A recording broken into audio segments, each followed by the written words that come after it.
Kristin, welcome back to campus. Can you bring us up to date on just what your life has been like since winning the gold medal at the Olympics? Yeah, I think back, and it's almost been 2 years since I've won the gold medal in Beijing, and my life has been definitely a whirlwind. And a lot of people ask me the same question on what has changed in Kristin Armstrong's life, and I would have to say that Kristin Armstrong hasn't changed as a person, but her life has become just a little bit crazy. But the neat thing about it is I've had the opportunity to have so many neat opportunities throughout communities throughout the state of Idaho, such as coming back to the University of Idaho to give the commencement speech. It's actually one of the biggest honors I've had in the last few years. Being a gold medal winner certainly must open doors to new opportunities. What are you planning on taking advantage of? What do you want to do in the next few years? It's a great question. I decided to retire from the sport of cycling this past October, and I want to give myself a really good 6-month, even 9-month period to really decide on what I wanted to go after next. I've been keeping busy with different endorsement opportunities, such as the United Dairymen of Idaho, with the Blue Cross of Idaho. I've been working with a lot with the Catherine Albertsons Foundation. And so these opportunities have really kept me somewhat busy, but now I'm ready to focus on what's next and what's my next venture, and I'm still undecided on what that's going to be. You've talked about how training for the Olympics is a lot like getting a degree at college. Can you explain that? Training for the Olympics, it only comes around every 4 years, such as college, such as high school.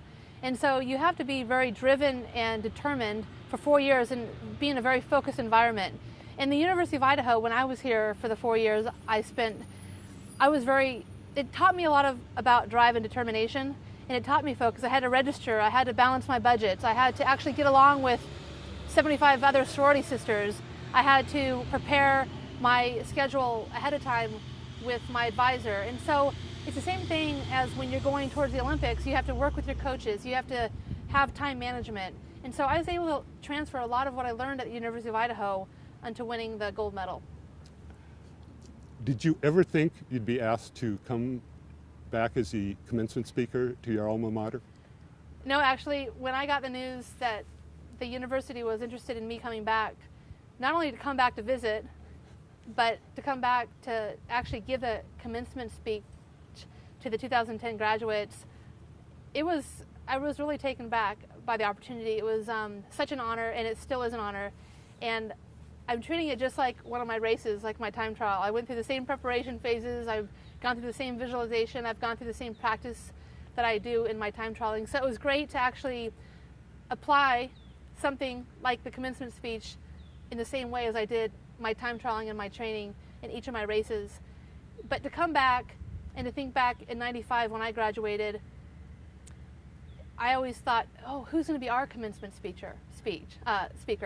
And just to have this opportunity to actually send off these graduates with a positive message, whether they remember me or not, I just hope they remember my message on Saturday.